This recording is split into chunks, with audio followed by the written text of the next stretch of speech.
তুমি কি শুনতে পাচ্ছ? শুনতে পাচ্ছি। আচ্ছা, এবার পাচ্ছ? শুরু করি। হ্যাঁ, ঠিক আছে। আচ্ছা, আমি অলরেডি তোমার ইন্ট্রোডাকশন দিয়ে দিয়েছি, তো আমি এবার তোমাকে একটু অনুরোধ করছি বলার জন্য স্পেসিফিক্যালি যে যেহেতু আমাদের বুঝতেই পারছো ট্রান্সজেন্ডার টপিকটা ডিসকাশন হচ্ছে, কিন্তু অনেকেই জানে না কি ব্যাপার, কি মানে কি প্রসঙ্গে ডিসকাশন এইসব রিলেটেডই। তো বেসিক্যালি এবং আরো একটা পয়েন্ট যেটা আমার মনে হয় যে আমাদের ইংলিশের যে টার্মগুলো তার সাথে বাংলার টার্মগুলো চট করে মেলে না। তো প্রপার একটা সিম্পল আন্ডারস্ট্যান্ডিং এর জন্যই আগে আমি তোমাকে অনুরোধ করছি যে একটু আমাদেরকে বুঝিয়ে দাও সোজা ভাষায়, এবং অবশ্যই তারপরে আমরা বাকি মিটিংটাতে নিয়ে এগোবো আর কি। খুব সবাইকে প্রথমে অনেক শুভেচ্ছা জানাই যে ইনিশিয়েটিভটা অঙ্কিতা নিয়েছে দ্বিতীয় ইনস্টিটিউট, যেটা সত্যি খুব সময় উপযোগী। উপযোগী তো বলবোই, সময় উপযোগী, কেন কি অনেকেই জানে না যে আমি হয়তো বা মানে বাংলায় বলতে গেলে টার্মিনোলজিতে বোঝাতে গেলে অনেক বিষাদে বোঝাতে হয়, এবং হয়তো বা অনেকে যারা শুনছেন বা অনেকের যারা কমিউনিটি তারা হয়তো বা বুঝলেও অনেকে যারা বুঝবেন না তারা আমাকে নিশ্চয়ই চেষ্টা করবেন। আমরা অ্যাকচুয়ালি কাজটা করছি, মানে কথাটা বলছি ট্রান্সজেন্ডার মুভমেন্ট নিয়ে, এবং ট্রান্সজেন্ডার মুভমেন্ট সাথে কোভিড এর সময় কি কি প্রবলেমের মধ্যে আমাদের পড়তে হয়েছিল। তো প্রথমত আমি যেটা বলি যে ট্রান্সজেন্ডার ডেফিনেশন যেটা বাংলায় আমরা বলি রূপান্তরকামী যে মানুষ যেই জেন্ডারে জন্মায় কিন্তু যেই মানুষ সেই জেন্ডারের সাথে অ্যাসাইন্ড হয় না, তার চিন্তা ভাবনা তার লিঙ্গ নিয়ে বা সবকিছু নিয়ে সেইটার বাইরে গিয়ে যে জেন্ডারটাকে ভালোবাসে বা যে জেন্ডারের প্রতি তার সহানুভূতিশীলতা লাগে, সেই জেন্ডার সাথে যখন সে একক হয়ে যায়, একক মনন এবং চিন্তন, তখন তাকে আমরা রূপান্তরকামী বা ট্রান্সজেন্ডার বলি। ট্রান্সজেন্ডার একটা আমব্রেলার মতো, সেটা একটা ডেফিনেশন যেখানে অনেকগুলো জেন্ডার আইডেন্টিটি আছে। ট্রান্স ম্যান আছে, যে মহিলা হয়ে হয়তো বা নিজেকে পুরুষ ভাবেন, পুরুষরা যারা নিজেদের মহিলা ভাবেন, সিজেনেরা আছেন, তার মধ্যে ফেমিনিস্ট মেল আছেন, কোটি আইডেন্টিটি আছে, তার মধ্যে আরো যোগাপ্পাস, আরো অনেক বিস্তারিত অনেকগুলো জেন্ডার আইডেন্টিটি আছে। তো মূলত যেটার উপরে আমরা সবসময় প্রভাব ফেলি সেটা হচ্ছে রূপান্তরকামী পুরুষ এবং নারী, এবং তার ওই পুরুষ নারীর মধ্যে যখন পুরুষ থেকে যে নারী হচ্ছে তাদের মধ্যে আবার অনেকগুলো ধারা আছে। তো এইগুলো নিয়ে মোটামুটি ট্রান্সজেন্ডার ডেফিনিশন, যেটাকে বাংলায় আমরা বলছি রূপান্তরকামী। এবং 2014 সালে মহামান্য সুপ্রিম কোর্টের থেকে আমরা সেই স্বাধীনতার প্রথম অঙ্গীকারবদ্ধ একটা স্বাধীনতা পাই, যেখানে আমাদেরকে যে ক্রিমিনালাইজ করে রাখা হওয়ার চেষ্টা করতো বা সামাজিকভাবে যে স্বীকৃতি পাওয়ার রাইট ফর ইকুয়ালিটি নিয়ে যে কথা আমরা বলছি, ভারতবর্ষের 14 যে আর্টিকেলে আছে সব মানুষদের অধিকার সমান, কিন্তু রূপান্তরকামী মানুষদের তখন অব্দি কোনো অধিকার ছিল না, না আমাদের সামাজিক কোনো অধিকার ছিল, এবং সামাজিক অধিকার না থাকলে সব রকমের জায়গা থেকে আমরা বঞ্চিত ছিলাম। 2014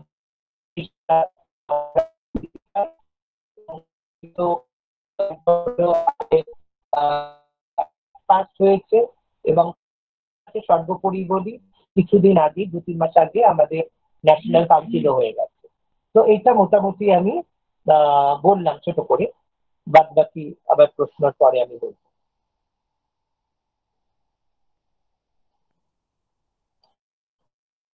কিন্তু শুনতে পাচ্ছি অঙ্কিতা, ওই ইয়েটা অঙ্কিতার কথা শুনতে পাচ্ছি। আনমিউট করো অঙ্কিতা দি, আনমিউট করো। সরি এবার হ্যাঁ, অবশ্যই তুমি যেরকম বললে যে যেহেতু একটা সামাজিক জায়গা থেকে একটা মার্জিনালাইজেশন চলে আসছে, তো সেখানে আমরা দেখছি যে এই যে কোভিড এবং লকডাউন, তার ফলে একটা খুব বড় এফেক্ট পড়েছে সব কমিউনিটির মধ্যে, এবং আমার মনে হয় ট্রান্সজেন্ডার কমিউনিটির মধ্যে ব্যাপারটা শুধু হেলথ নয়, অলসো লাইভলিহুড।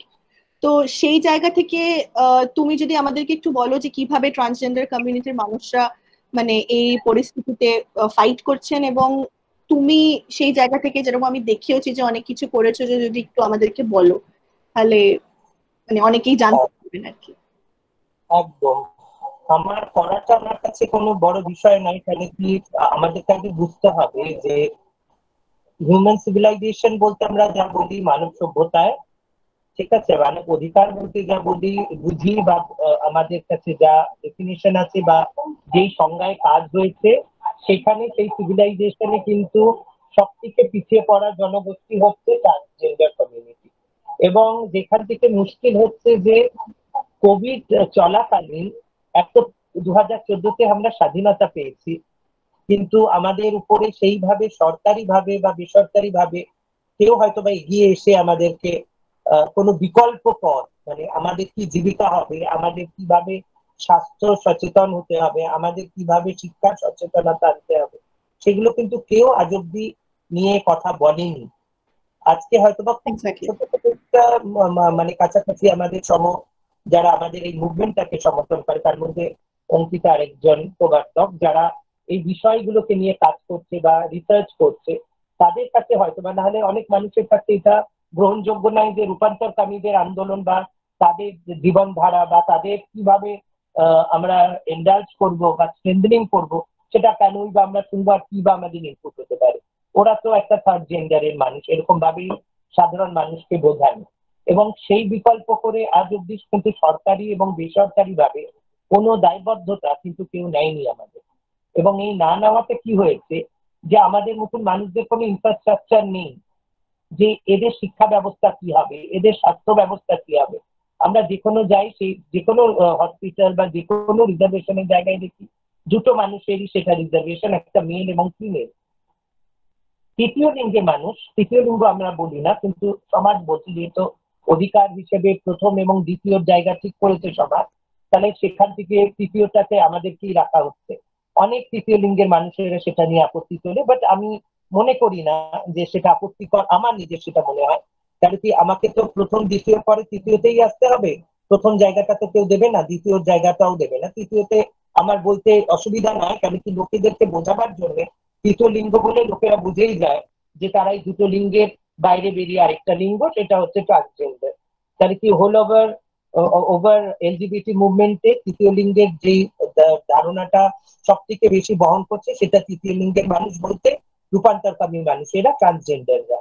এবং যাদের জন্য আমাদের এই আন্দোলন, এবং যে আন্দোলনের প্রথম থেকেই বললাম যে যেহেতু কোনো ইনফ্রাস্ট্রাকচার নেই, সেই জন্য এই সময় এই ধরনের মানুষের কোনো সেন্সাসও ঠিক করে হয়নি।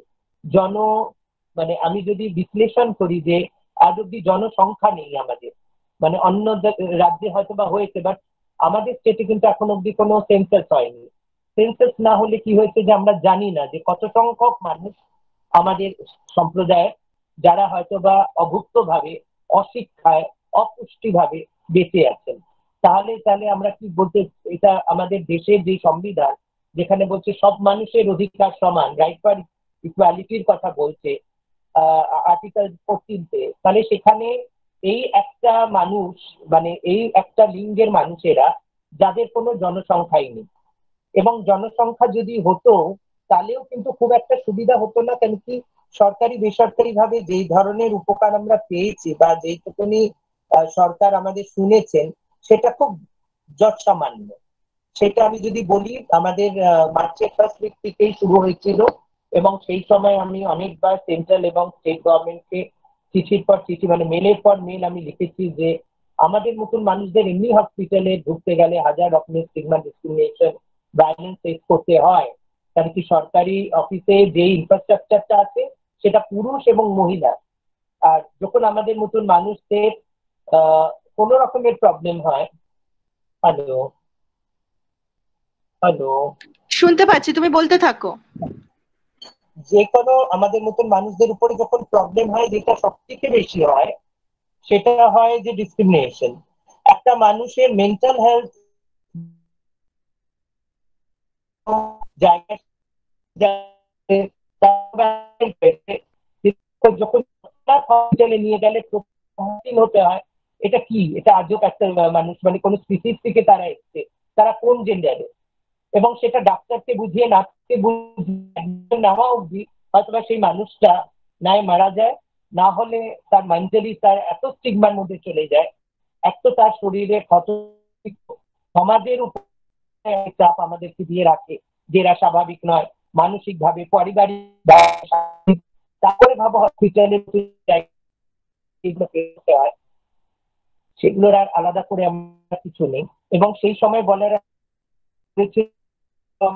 কোভিড এর জন্য আমাদের জন্য অল্পটা বেড রিক্রুট করা হয়েছে এমআর বাঙ্গুরে, সেটা অনেকদিন বলার পর, যেটা মনে হয় সত্যি খুব উপযোগী হয়েছে যে মানুষেরা সেই জায়গাটা রিজার্ভেশন পেয়েছে। আমার সাথে জিয়া আছে এখানে, জিয়া একজন স্বাস্থ্যকর্মী হয়েও, এবং আমাদের মতন মানুষদের কিন্তু অনেকে ভাবে যে রাস্তায় তারা ভিক্ষা করে, সেক্স ওয়ার্ক করে, এটাই জীবিকা, একদম তা নয়।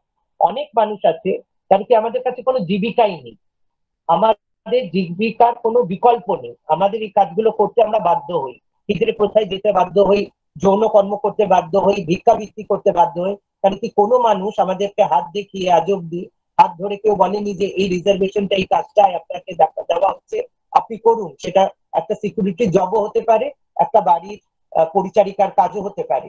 আমি আপনার কাজগুলোর কথা তো বললামই না, তাহলে কি সেখানে তো আরো স্টিগমা, সেই স্টিগমা গুলোতে তো পৌঁছাতে গেলে সেখানে কি ধরনের মানে এনভায়রনমেন্ট সেখানে আমাদেরকে রাখবে, তার আমি আলাদা করে বলছি না। বাট যেইগুলো মানুষ আমাদের কাজের কথা ভাবতেই পারে, সেগুলোরও কথাও ভাবে না। তো এই অবস্থায় প্যান্ডেমিকের সময় যেটা আমরা দেখেছি, যারা রাস্তায় দাঁড়িয়েছে তাদের জীবিকা আছে, যারা যৌন কর্ম করতো যেসব মানুষেরা বা হিজড়া করে, তারা সেই সময় বাড়ি থেকে বেরোতে পারছে না, তারা চলবে কি করে? আজকে সরকার হয়তোবা সব রকমের অসংগঠিত শ্রমিকের কথা বলেছে, আমার মনে হয় ট্রান্সজেন্ডার কমিউনিটিও তার কাছে কিছু কম নয় সংখ্যা তত্ত্ব হয়তোবা তার থেকে অনেক কাছাকাছি, বা আজ হয়তোবা অনেক মানুষ আছে যারা হয়তোবা ট্রান্সজেন্ডার কমিউনিটির হয়েও তাদের কোনো জীবিকা নেই, তারা অসংগঠিত ভাবেই কাজ করছে। তাহলে সেই অসংগঠিত ঠিকা মজুর বা শ্রমিক হিসাবেও যদি আমাদেরকে ধরা হয়, সেখানেও আমরা কিন্তু এই কোভিড এর সময় কোন রকমের সুযোগ সুবিধা সরকারি ভাবে বেসরকারি ভাবে পাইনি। একবার সেন্ট্রাল গভর্নমেন্টের একটা স্কিমে হয়তোবা কিছু টাকা, 2000 টাকার মতন বা 3000 টাকার মতন দেওয়া হয়েছিল, আমার ঠিক মনে পড়ছে না, সেটা এককালীনই দেওয়া হয়েছিল। আর রাজ্য সরকার থেকে একবার রেশন দেওয়া হয়েছিল। বিগত যদি আমি মার্চ ধরে চলি, মার্চ, এপ্রিল, মে, জুন, জুলাই, আগস্ট, সেপ্টেম্বর, 7 মাস আমরা অতিক্রম করছি যেখানে মানুষের কাছে জীবিকা নেই। সাধারণ মানুষ যেখানে বলছে কাজের জন্য দৌড়াচ্ছে, তাদের কাছে কোনো জীবিকা নেই, সেখানে আমাদের মতন মানুষের তো কোনো বিকল্প পথই নেই কাজে, তারা কোথায় যাবে? এবং এই লাগাতার বিভিন্ন এজেন্সি, বিভিন্ন মানুষ, সিসজেন্ডার মানুষ, তাদের কাছে হাত পেতে, হাত ধরে, তাদেরকে বুঝিয়ে, এবং যেহেতু আমি দীর্ঘদিন ধরে এখানে কাজ করছি বলে আমার একটা চেন সার্কেল হয়তো অনেক মানুষের সাথে হয়েছে, এবং এইটার সুবাদে অনেকের কাছে আমরা পৌঁছাতে পেরেছি আমি। এবং যারা যেই সুবিধাগুলো দিয়েছে, হয়তোবা কোনো আমার বান্ধবী হয়তোবা গাড়ি দিয়ে আমাকে হেল্প করেছে যে আমি বারাসাত অব্দি, উল্টোডাঙ্গা অব্দি আমি চলে গেছি, এবং এই সব মানুষদের কাছে আমি কুর্নিশ জানাই। আরো অনেক মহিলারা আছেন যারা হয়তোবা কেউ কলেজে পড়ান, কেউ হয়তোবা শিক্ষকতা করেন, কেউ হয়তোবা বিজনেসম্যান, সব মহিলারা একাত্রিত হয়ে, মানে সবাই এক জায়গায় এসে এই যে একটা আমাদেরকে হেল্প করা, মানে আমাদের পাশে দাঁড়ানো, এবং সেইটা মানে আমি না বললে হয়তোবা সেই জায়গাটা আমি মানে অন্যায় হবে সেই সব মানুষের। এই জায়গাটা এটা বলার জন্য আমি বলছি যে এই যে অনেক মানুষের ধারণা যে রূপান্তরকামী আন্দোলন শুধু রূপান্তরকামী মানুষেরাই করে, একদমই নয়। আমার অনেক ভাই বোনেরা আছে, অনেক দিদি আছে যারা রূপান্তরকামী আন্দোলনের জন্য অনেক অনেক ভাবে স্যাক্রিফাইস করেছে বা অর্থনৈতিক ভাবে সহায়তা করেছে, এবং তারই সুফল যে বেশ 1 মাস আগে আমরা একটা, যেহেতু এই সময় ডোমেস্টিক ভায়োলেন্স আমাদের মতন মানুষের উপর অনেক বেড়ে গেছে, শারীরিক নির্যাতন, মানসিক নির্যাতন বাড়িতে থাকাকালীন অনেক বেড়ে গেছে, এবং আমার অনেক ট্রান্স ভাইদেরকে আমি শুনেছি যে তাদের উপরে কি ধরনের অত্যাচার হচ্ছে প্রতিনিয়ত, এবং সেই সব কথা মাথায় রেখে আমরা একটা মানে শর্ট স্টে হোম তৈরি করেছি, সবারই মিলিত প্রচেষ্টা। কোনো ফান্ডিং সাপোর্ট কোথা থেকে আসেনি, না সরকার ভেবেছেন, না কোনো বেসরকারি মানুষেরা ভেবেছেন যে এইসব মানুষেরা পেশাবে যাবে কোথায়। তো এই পুরো বিষয়টাই আমরা সমাজের মেন স্ট্রিম মানুষ, যাদেরকে আমরা সিসজেন্ডার মানুষ বলি, তাদের দিক থেকে পেয়েছি। এবং প্রত্যেকটা সংগঠন, শুধু আমি একা আমার কথা বলছি না, অনেক মানুষ, অনেক সংগঠন যারা পশ্চিমবঙ্গে আন্দোলনের সাথে যুক্ত, এলজিবিটি কমিউনিটির মানুষরা ছাড়াও আমি অনেক মহিলা সংগঠন, অনেক যৌনকর্মী সংগঠনদেরকে দেখেছি যে রূপান্তরকামী আন্দোলন এবং এই সময় প্যান্ডেমিক এই সিচুয়েশনের সময় তারা কিন্তু আমাদের পাশে ছিলেন, যেটা আমার কাছে অনেক বড় পাওয়া। আর সরকারের কাছে এইটুকুনি আবেদন ছিল যে আপনারা আরেকটু সহানুভূতিশীল হন, আরেকটু আমাদের সাথে থাকুন, আরেকটু আমাদের পাশে থাকুন, যাতে জীবিকার জায়গাটা আমাদের একটু ঠিক হয়। কারণ কি এখন আমার যেটা মনে হচ্ছে যে হয়তোবা আর দুদিন পরে লকডাউনটা, এটাই লাস্ট লকডাউন আমরা পরশুদিন হয়তোবা পেয়েছি, তারপরে আর হবে না। কিন্তু মানুষের জীবিকা কি হবে? মেইনস্ট্রিম হয়তোবা কিছুটা হলেও সেই জায়গা খুঁজে পাবে, কিন্তু সবাই কি সেই জায়গাটা খুঁজে পাবে? এবং আমাদের কমিউনিটি যাবে কোথায়, যাদের কোনো জীবিকা নেই, কোনো তাদের মানে স্বাস্থ্য পরিষেবা নেই, এবং সেই জায়গাগুলোকে আমরা ফিরিয়ে দিতে পারবো, আবার তাদেরকে সংগঠিত করতে পারবো?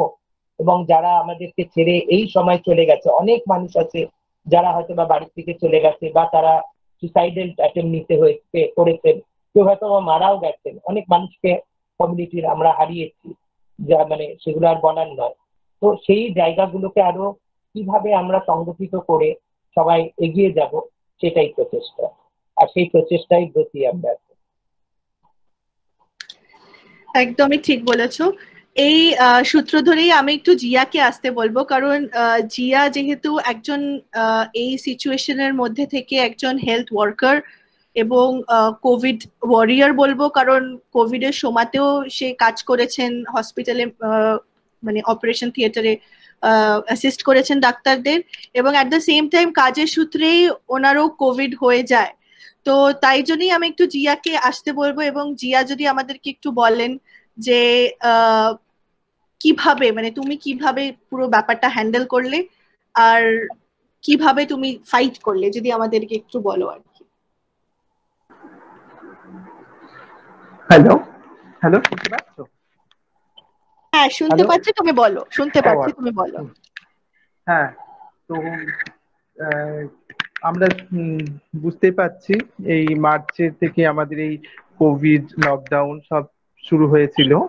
এবার সেই সময় থেকে আর কি একটা সমাজে একটা ভয় ভয় সৃষ্টি, আতঙ্কের সৃষ্টি। সবাই যেন কেমন একটু একে অপরকে দেখে ভয় করে, বিশেষত আমাকে দেখে, কারণ যা হেলথ ওয়ার্কার, আমি হসপিটালে কাজ করি। আমাদের হসপিটাল কোভিড হসপিটাল। তো যখন আমি আমি এখান থেকে শুরু করি, সেই যখন আমার কোভিড সিচুয়েশন চলছে, এই হসপিটালে পেশেন্ট নিয়মিত আমি কাজে যাচ্ছি, কাজ থেকে আসছি, তখন আশেপাশের লোকজন বলা বলি করা, মানে আমি আসার আগে বেশ বলা বলি করা, আলোচনা করা, আমাকে দেখে দেখানো, এই সমস্ত হচ্ছিল। তারপরে লাস্ট 26শে জুন আমার প্রথম শরীর খারাপ হয়, আর সামান্য একটু জ্বর, হালকা মাথা ব্যথা, জ্বর হলে আর কি মাথা ব্যথা, যেরকম 26শে জুন। তারপরে 27 তারিখ 28 তারিখ মোটামুটি আমি ঠিক হয়ে যাই, আবার ডিউটি জয়েন করি। 29 তারিখ আবার সাংঘাতিক জ্বর আসে, প্রচন্ড 104 জ্বর ছিল সেই দিন। তারপরে আমি ডক্টরের সঙ্গে কথাবার্তা বলি, এমার্জেন্সিতে দেখাই, তারপর আমাকে রেস্ট করতে দেয়। তারপর আমি আমার মনে হয় যে টেস্ট করানো দরকার এই সময়। মানে আমার যেরকম হচ্ছিল আর কি, আমি ভাবছিলাম মনে হয় যে টেস্ট করানো দরকার। তখন আমি গিয়ে যে কোভিড টেস্ট করাই, তারপর আমার রিপোর্ট পজিটিভ আসে। তারপর ও এমআর বাঙ্গুরে আমি ভর্তি হই 6 জুলাই আমি এমআর বাঙ্গুরে ভর্তি হই।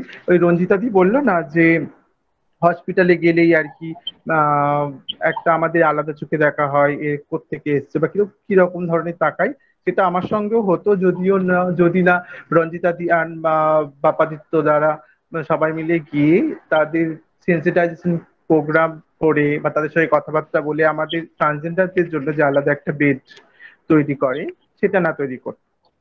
দীর্ঘদিনের লড়াইয়ের ফলে যে এই যে একটা ট্রান্সজেন্ডারদের জন্য আলাদা একটা বেড বা আলাদা একটা ব্যবস্থা করে রেখেছেন। হ্যাঁ, হ্যালো, শুনতে পাচ্ছো? হ্যাঁ শুনতে পাচ্ছি, তুমি বলো বলো। তো সেখানে জেন্ডার নিয়ে মানে আমি ট্রান্সজেন্ডার জন্য চিকিৎসা ক্ষেত্রে আমার কোনো সমস্যা হয়নি। ওই সেখানে ডক্টর নার্সেরা খুব ভালোই আমার চিকিৎসা করেছে। আর আদার্সও আর লোকজনের সঙ্গে আমার কোনো সেরকম অসুবিধে হয়নি, এই পর্যন্ত ঠিকঠাক। এবার যেদিন আর কি আহ আরে হ্যাঁ, এই সিচুয়েশন গুলো আমি কিভাবে কাটিয়ে উঠলাম। প্রথমত আমি বলি যে আমার মোটেও কোভিড নিয়ে একটুও ভয় ছিল না। কারণ আমার মনে মনে এটা ছিল যে কাজ করছি আমি, হতেই পারে সবার হচ্ছে যখন, আর যখন আমি আহ, কিছু কিছু পজিটিভ কেস আমি করিয়েছি, এটা হতেই পারে। আর রাস্তাঘাটে যাওয়া আসা করছি, হবে, এটা নিয়ে আমার কোনো ভয় তেমন তেমন ভয় ছিল না। আম, তো মোটামুটি আমি ঠিকঠাক নিজে নিজে একা একাই গিয়েছি, টেস্ট করিয়েছি। হ্যাঁ, রেজাল্ট টেজাল্ট এসছে। একা একাই গিয়েছি, সব অ্যাডমিট হয়েছি। আহ, এবার হসপিটালে যেদিন আমায় ছাড়ে আর কি, ডিসচার্জ করে দেয়, আহ, সেই দিন আমি যেখানে থাকি আর কি, বাড়িটাতে, সেইখানকার লোকজন আমাকে আসতে দেবে না। মানে এখন এই মুহূর্তে আসতে দেবে না। তাদের কথা হলো যে 14 দিন অন্তত পক্ষে থাকাটা দরকার। তো আমার যেহেতু 10 দিন 11 দিন হয়েছে, আরো 3 দিন। তো এই সময়টা ভীষণ একটা বাজে একটা সময়। হঠাৎ করে আমি হসপিটাল থেকে বেরিয়ে কোথায় যাব, এই কিরকম মানে কেমন একটা আমার একটা আলাদা অনুভূতি, চিন্তা আমি কোথায় যাব গিয়ে। আমি এই সিচুয়েশনে কেউ নিজের বাড়িতেও থাকতে দেবে না, আর আমার বাড়িটাও এত কাছাকাছি না। তো থ্যাংক গড, একজন পিতৃতুল্য আমার এক দাদা আছে, বাপ্পাদিত্য দা। তিনি সবসময় আমাকে কখনোই ভেঙে পড়তে দেননি, এবং সারা সময় আমাকে ফোনে সব রকম ভাবে হেল্প করেছেন। মেন্টালি, ফিনান্সিয়ালি, সব সময় সব দিক দিয়ে আমাকে হেল্প করেছেন। তো তিনি আর কি আমাকে বললেন যে চিন্তা করার দরকার নেই, আমি আছি, আমি সব ব্যবস্থা করবো। এবার তারই পরিচিত কোনো এক জায়গাতে আমি গিয়েছিলাম, গিয়ে কয়েকদিন থাকতে হয়েছিল। তারপরে আমি ওখানে বেশ কয়েকদিন 10 দিনের মতো থেকে, তারপর আমি আবার আমার কোভিড টেস্ট করিয়ে সেই রিপোর্ট নেগেটিভ এসে, তারপরে আমি যেখানে থাকি আর কি সেই বাড়িতে আমি আসতে পেরেছিলাম। তাদের কথা ছিল যে তাদের বাড়িতে আসতে গেলে নেগেটিভ রিপোর্ট লাগবে। যেখানে ডক্টর ছেড়ে দিয়েছে, যেখানে হসপিটাল ছেড়ে দিয়েছে যে আপনি সুস্থ, আপনি যেতে পারেন, সেইখানটাতে লোকজন তাদের নেগেটিভ রিপোর্ট চাই। মানে আমি অবাক। লোকজনের, আমার মনে হয় লোকজনের, এটা জেন্ডার বলে না, তা আমি ট্রান্সজেন্ডার বলে না, আমার মনে হয় এটা আমার ক্ষেত্রে অন্য কোনো একজন মানুষ থাকলেও, তা পুরুষ বা মহিলা, তাদের ক্ষেত্রেও মানে এই অসুবিধাটা হতো, যেটা আমার সঙ্গে হয়েছে। আমার মনে হয় লোকজনকে এই কোভিড কি, কোভিডের কিভাবে হয়, এবার একজন অসুস্থ মানুষ সে সুস্থ হয়ে ফিরে এলে তার সঙ্গে কিরকম আচরণ করা, বা পাড়াতে ঢুকতে না দেওয়া, কি কথা না বলা, তার গ্রিলে উল্টো পাল্টা নোংরা ছুঁড়ে ফেলে দেওয়া, এই সমস্ত অনেকের ক্ষেত্রেই হয়েছে। আমার মনে হয় এটা একটা আতঙ্ক এমন ভাবে ছড়িয়ে পড়েছে লোকজনের কাছে, লোকজন পাগলের মতন করছে, মানে মানুষ অমানুষ অমানবিক আচরণ করছে। আর তাদেরকে বুঝতে হবে, আরে একজন হেলথ ওয়ার্কার, সে যদি অসুস্থ হয়ে পড়ে, এবার তাকে যদি তার সঙ্গে যদি এরকম করা হয়, তাহলে সে লোকজনের, অন্য লোকজনের চিকিৎসা করবে কি করে? সেই তো। আমার মনে হয় সমাজকে আরো বেশি সচেতন হতে হবে। কোভিড, ট্রান্সজেন্ডার, জেন্ডার বলো আর সবকিছু বলো, সব দিক দিয়ে সচেতন হতে হবে। আরো হওয়াটা দরকার। কারণ আমার মনে হয় যে যারা যারা সমস্ত কাজকে করছে, বা আদার যে সমস্ত মানুষগুলো কাজ করে, তাদের তারা চেষ্টা করছে, যেমন রঞ্জিতা দি, তুমি, এই যে এই সমস্ত করতে মানুষ কিছুটা কিছুটা তাদের ধারণা হবে। অবশ্যই সেই চেষ্টা তো আছে, চেষ্টায় আছে। আর থ্যাংক ইউ রঞ্জিতা দি, বাপ্পাদিত্য দাকে, কারণ তাদের বাঙুর হসপিটালে তারা যে এই ট্রান্সজেন্ডারদের জন্য সুবিধা করে দিয়েছে বা বেডের ব্যবস্থা করে দিয়েছে, তার জন্য আমি বাদ দেবো অন্য আমার ট্রান্স ভাই বোনেরাও তো অসুস্থ হতে পারে, তারাও কি ভর্তি হতে পারবে। কিন্তু আমি বলবো আমার সেখানটাতে কোনো মানে জেন্ডার নিয়ে কোনো ডিসক্রিমিনেট হয়নি, সেখানে খুব ভালোভাবেই খুব ভালোই চিকিৎসা হয়েছে আর ভালো ব্যবস্থা একদম। সেই আর মানে আচ্ছা বলো। না না বলো বলো বলো প্লিজ। হ্যাঁ, আর তারপর তো বাপ্পা দাদা আমাকে সবসময় মেন্টালি সাপোর্ট। একটা মানে কিরকম সিচুয়েশন, কোভিড নিয়ে সবাই এত ভয় ভয় করছে, বাড়ি থেকে বেরোচ্ছে না, একে একে তাকে দেখে পালাচ্ছে, সেই সময় আমি এখানে একা থাকি, মানে আমার হয়েছে, আমি নিজে নিজে চেষ্টা সমস্ত কিছু আমি একাই করেছি। উম, আমি মনে হয় তবুও আমাকে সবসময় ওই বাপ্পাদিত্য দা আমাকে সবসময় মেন্টালি সাপোর্ট করে। এক্স্যাক্টলি, মানে ডিসক্রিমিনেশনটা শুধু তো মানে কত লেভেলে আমরা ফেস করছি দেখছি, এবং শুধু একটা সোশ্যাল স্টিগমাকেও ফাইট করছি মানে অ্যাজ আ হেলথ ওয়ার্কার তুমি যেটা করেছো যে একটা হুম সোশ্যাল স্টিগমা ফাইট করছো, অ্যাট দ্য সেম টাইম মানে স্টিগমা বেসড অন যে কোভিড হয়েছে কিনা, আবার at the same time gender, হুম হুম অনেকগুলো লেয়ারে আর কি স্টিগমাটা রয়েছে। হুম তো অবশ্যই সেটা এই ছোটখাটো ডিসকাশনের মধ্যে দিয়ে আমি জানি না কত লোকের কাছে পৌঁছতে পারবো, কিন্তু আমার মনে হয় যে এগুলো খুব দরকার, যে এই এই প্ল্যাটফর্মটাই আমরা চাই যে একটা একাডেমিক অ্যাডভোকেসি, যেখানে লোকেদের কাছে কথাগুলো পৌঁছো। এই যে রঞ্জিতাদি বললেন যে উনি এবং প্রান্ত কথা থেকে নেগোশিয়েট করে যে একটা কোভিড এর একটা আলাদা রিজার্ভ করা গেছে বেড, তো এই জিনিসটা স্বাস্থ্য ক্ষেত্রে কেন হবে না ওভারঅল বাকি হসপিটাল গুলোতে, শুধু কোভিড অনলি কোভিড কেসেস নয়, বাকি কেসগুলোতেও ওইগুলো দরকার। তো অবশ্যই আমি একটু রঞ্জিতা দিকে এবার একটু বলতে বলবো যে তোমার কি মনে হয়, শুনতে পাচ্ছ রঞ্জিতা দি? মিউট করা আছে, মিউট। হ্যাঁ, আহ, হ্যাঁ, তো তোমাকে একটু বলতে বলবো যে কিভাবে কমিউনিটি মানুষ ভাবছেন যে এই ডিজাস্টারটাকে কোপ আপ করার। এটা একটা ডিজাস্টার তো ডেফিনেটলি, তো কোপ আপ করার কি প্ল্যান আছে? কারণ সরকার থেকে যেরকম তুমি বললে যে একবার 1500 টাকা দিয়ে দিয়েছে সেন্ট্রাল গভর্নমেন্ট এবং কিছু রেশন দিয়েছেন, বাট একটা সলিউশন বলে তুমি কি ভাবছো? যে কোনোটাই হয়তো ওরকম পার্মানেন্ট কিছু হবে না, বাট তোমরা কি ভাবছো আর কি? দেখো, টোটাল সলিউশন পেতে গেলে সেই জায়গাটা তো আগে সমীক্ষা করতে হবে যে কাদের কাছ থেকে আমরা আমাদের এক্স্যাক্টলি। পুরো বিষয়টি বলতে গেলে এখন পশ্চিমবঙ্গ সরকারকে অনেক জায়গায় আমরা বলেছি, তার জন্য যেটা হয়েছে রেশনটা এই মাস থেকে সবারই কার্ডে হয়ে যাচ্ছে, ডিজিটাল কার্ডে, এবং তারা সেই রেশনটা পাবে এবং সাধারণ নাগরিকের থেকে হয়তোবা তারা একটু বেশি পাবে। এইটা একটা প্লাস পয়েন্ট হয়েছে। দ্বিতীয়ত হয়েছে যে আমরা এবং প্রান্ত কথার সাথে সহযোগিতা করে অনেকের কাছে এখন অব্দি আমরা রেশনটা পৌঁছাতে পারছি। এটিএসবি মানে আমাদের অ্যাসোসিয়েশন আগে থেকে সেটা করেছিল, এখনো করছে।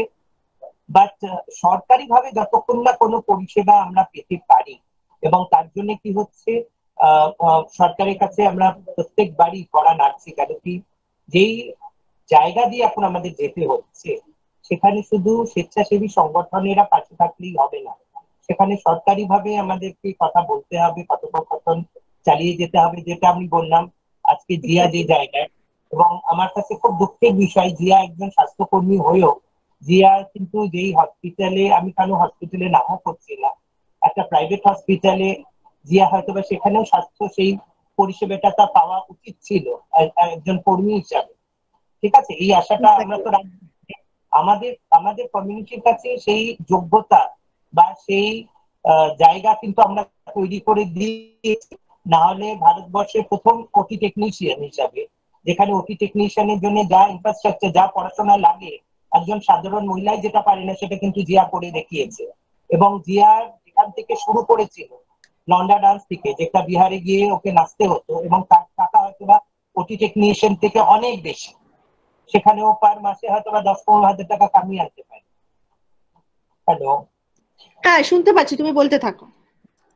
বাট সেই জায়গাটা কিন্তু জিয়া সেই পথটা না বেছে সে কিন্তু একজন সমাজকর্মী বলে নয়, একজন রূপান্তরকামী মানুষ হিসেবে নিজেকে স্টেবল করেছে এবং 10 জনকে পথ দেখাবার একটা সূচনা করেছে। যে রূপান্তরকামী মানুষ মানেই যে শুধু রাস্তায় দাঁড়াবে বা ইয়ে করবে, হ্যাঁ আমি কিন্তু টার্ন করলাম, আমি কিন্তু একটা রাস্তা তৈরি করলাম, এখন 1000 জন জিয়ার হয়তো বা এই জায়গায় আসবে, এরকম ভাবেই আমাদেরকে এগিয়ে যেতে হবে। কিন্তু সেই জায়গাটা ওপেন হচ্ছে কোথায়? আজকে দু একটা জায়গা হয়তো বা আমরা খোলাতে পেরেছি, দু একটা জায়গায় হয়তো বা আমরা কথা বলে সেগুলো কাজের জায়গা তৈরি করতে পেরেছি। কিন্তু এখন তো প্রাইভেটাইজেশনের সময়, প্রাইভেট জায়গাগুলোকেও বুঝতে হবে, সরকারি ভাবেও বুঝতে হবে যে এদের কিভাবে স্বনির্ভর করার জন্য কি কি বিকল্প পথ আমাদেরকে নিয়ে আসতে হবে। কেন কি সারাক্ষণ যেই ধরনের রেশনটা পাওয়াটাই বড় একটা উদ্দেশ্য নয়। একটা মানুষের জীবন কি শুধু রেশন কেন্দ্রিক হতে পারে, যে শুধু রেশন পেলেই আমার সার্বিক চাহিদাটা মিটে গেল? তা তো নয়। আমার স্বাস্থ্যের চাহিদা আছে, আমার শিক্ষার চাহিদা আছে, আমার বসবাসের চাহিদা আছে। সেই সব সার্বিক চাহিদাগুলোর জন্য আমার মনে হয় সেই মানুষের জীবিকা খুব দরকার।